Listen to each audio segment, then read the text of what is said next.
আইপ্যাকে ইডির অভিযান, প্রতিবাদে পথে মমতা বন্দ্যোপাধ্যায়। যাদবপুর 8B থেকে হাজরা মোড় পর্যন্ত মিছিল, মঞ্চ থেকে নিশানায় অমিত শাহ। হচ্ছে কয়লার টাকা কে খায়? অমিত শাহ খায়, হোম মিনিস্টার। জগন্নাথের থ্রুতে টাকা যায় শুভেন্দু অধিকারীর কাছে, আর শুভেন্দু অধিকারীর থ্রুতে টাকা যায় অমিত শাহর কাছে। আমার কাছে সব পেন ড্রাইভ করা আছে, আমি কিন্তু ভান্ডা ফাঁস করে দেবো।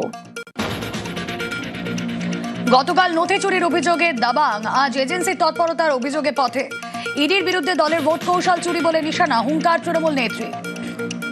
যা করেছি আমি কোনো অন্যায় করিনি। তুমি সমস্ত ডেটা আমার অফিস থেকে চুরি করছিলে, যে অফিস আইপ্যাককে আমরা অথরাইজ করেছি। জোড়া ফুলটা যদি রক্ষা না হয় তো মানুষের জন্য লড়াইটা করবো কি করে?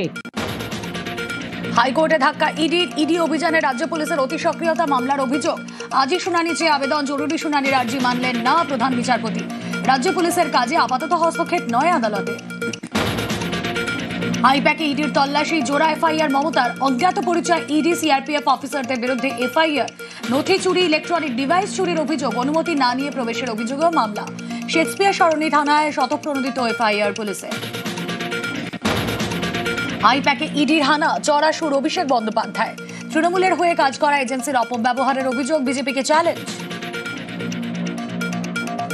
ইসিকে পাঠিয়ে সাধারণ মানুষের ভোটাধিকার হরণ, আর ইডিকে পাঠিয়ে বিরোধীদের কণ্ঠরোধ করা, এই হচ্ছে বিজেপির ফর্মুলা। তৃণমূলের কাছে কিচ্ছু নাই, মানুষ আছে।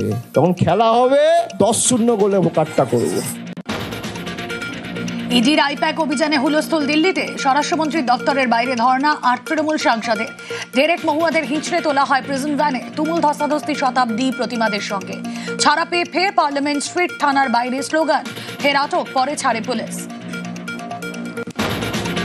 স্বরাষ্ট্র মন্ত্রকের সামনে তৃণমূল সাংসদদের হেনস্থার অভিযোগ। দিল্লি পুলিশের তীব্র নিন্দা মমতা বন্দ্যোপাধ্যায়ের। কেন্দ্রীয় সরকারের ঔদ্ধত্যের প্রমাণ বলে তো।